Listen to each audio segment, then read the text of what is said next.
हुण कट देने दिन नहीं हो कट दी है रात रंजा चला तेरे पीछे बस मंगे तेरा साथ।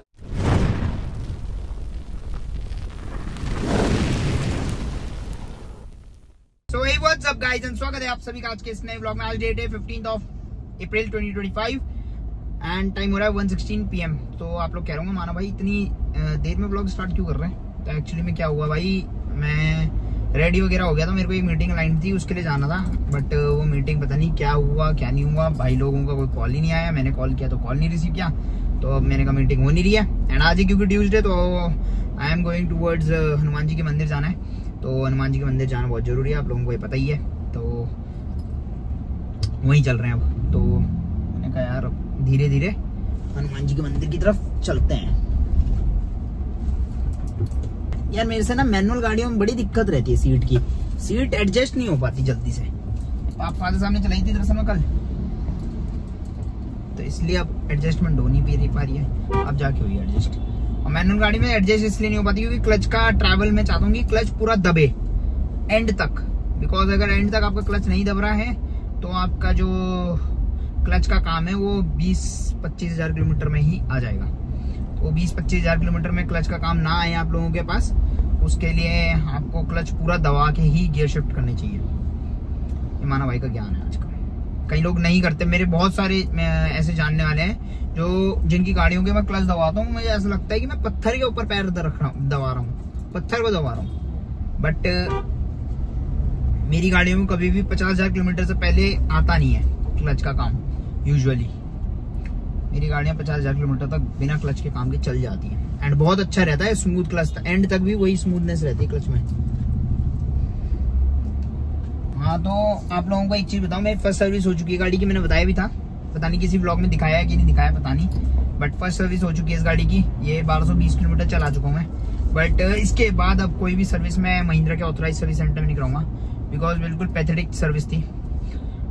गाड़ी में मैंने 4-5 प्रॉब्लम्स बताई थी उन्हें। एक प्रॉब्लम थी इसकी टेम्परेचर मीटर की, ये कहाँ से आ रहा है यार।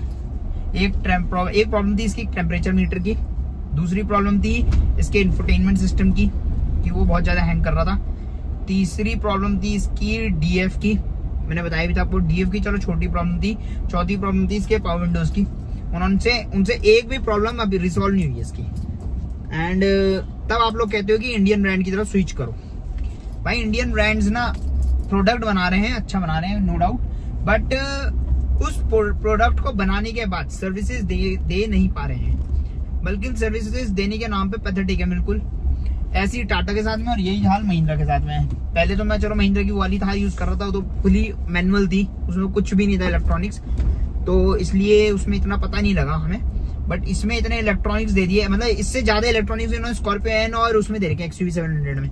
मैं तो ये सोच रहा हूँ उनका क्या हाल होता होगा बेचारों का, इसमें इतने ज्यादा इलेक्ट्रॉनिक्स दे मतलब महिंद्रा ने अपने हिसाब से जो CRD वाली थार थी उसके बाद जो इलेक्ट्रॉनिक्स दिए वो ज्यादा दिए, अच्छे दिए, कोई नहीं, बहुत अच्छे प्रोडक्ट बनाए हैं महिंद्रा ने, बट उसके बाद आप लोग इलेक्ट्रॉनिक्स जो दिए उसको संभाल दो। इतने सेंसर्स दे दिए आपने, आपसे संभल रहा है एक सेंसर नहीं, तो फायदा क्या है ऐसे सेंसर्स को देने का।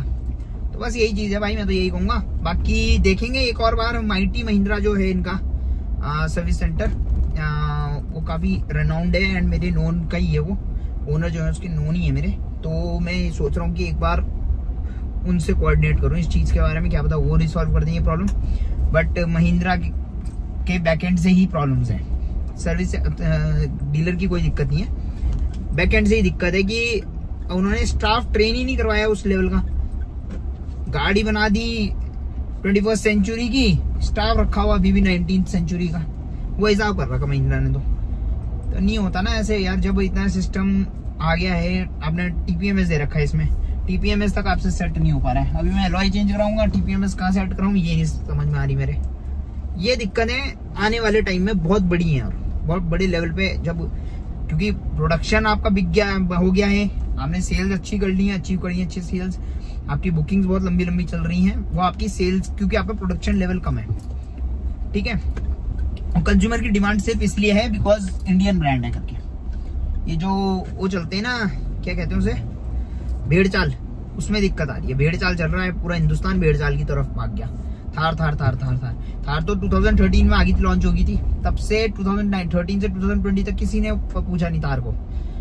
एंड मैं उस समय बहुत हैप्पी था कि मैंने यार थार ओन कर रखी, बिकॉज चीज थी यार, दम था उस चीज में। 22.5 लीटर का इंजन था उसमें, नो डाउट। उसमें आपका हार्ड टॉप नहीं आता था, कुछ नहीं आता था, बट गाड़ी प्रोडक्ट बहुत अच्छा था वो।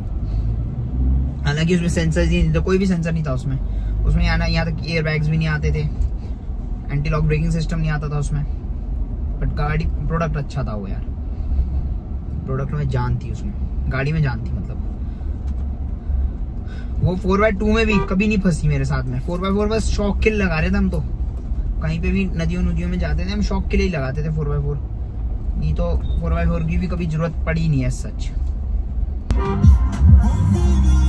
चमके गले में एलवी लश के पैर पे, प्राइवेट पूल में फिर लग जा नहरा पे। 250 ml फुल। तो भाई लोग, मैं जरा सेंड करूं जब तो ऐड चल रहा। सो भाई लोग हनुमान जी के मंदिर आए थे, मंदिर से फ्री हो गए, 3 बज गया, टाइम इज द। एंड अब मैं खाना के लिए जा रहा हूँ इस द। ओके गाइस, हम क्या ही माना भाई, खाना खा लेता हूँ, पेट पूजा भी तो जरूरी है यार, नहीं तो प्रसाद ही खाता रहूँगा मैं कुछ लोगों की तरह। अरे अंकल जी, बीच रोड में ऐसे नहीं चलते जैसे अंकल चल रहे हैं यार, हद होगी अंकल को। Later that same evening. सो भाई लोग, अभी मैं मीटिंग के लिए आया था एक, जो मेरी सुबह होनी थी वो अब शाम को जाके हुई है। एंड बहुत ज़्यादा टायर्ड हूँ, बिकॉज पिछले 2-1 घंटे से मैं अपनी सर खपाई कर रहा था किसी चीज़ में। एंड अब टेंशन थोड़ी सी बढ़ रखी है मेरी लाइफ में, तो उन सबको चीज़ों को देखते हुए, मद्देनजर रखते हुए, मैं अपना लाइफ का बस जल्दी ये टेंशन खत्म हो जाए। एक टेंशन है भी, बहुत तगड़ी टेंशन है, वो खत्म हो जाए मेरी, तो उसके बाद हम लोग दिल्ली भाग रहे हैं। ओके गाइस, मैं टेंशन में दिल्ली गुड़गांव जाता ही नहीं मैं, क्योंकि क्या है कि टेंशनों में आप बाहर जाओ। मैं तो एंजॉय भी करता हूँ, क्योंकि गुड़गांव वगैरह जाता हूँ तो मैं एंजॉय भी करता हूँ थोड़ा सा। ठीक है, काम भी कराना है मुझे इस गाड़ी में, एक मीटिंग भी है वो भी करनी है, और एंजॉय भी करना है।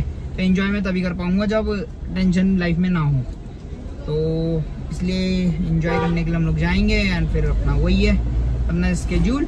अभी टाइम हो रहा है 7:23 एंड घर की तरफ चल रहा हूँ, 8 बजे तक घर पहुँचता हूँ एंड फादर साहब से डिस्कशन करता हूँ। आई होप आप लोग इस ब्लॉग के साथ में एंजॉय कर पाए होंगे। एंड ब्लॉग एंजॉय किया है तो ब्लॉग को लाइक करें, चैनल को सब्सक्राइब। मिलता हूँ आप सभी से कल शाम 7 बजे एक नए ब्लॉग के साथ। तब तक stay safe, stay healthy, bye bye guys. पहली दफा जब नजरें मिली लगा मन का है मेरे कुछ वहम, दूसरी बार तुमसे मिलते ही लगा खोया दिल मैंने, खोया मेरा चैन। अब मेरी बस तुम ही हो एक ख्वाहिश वीराने।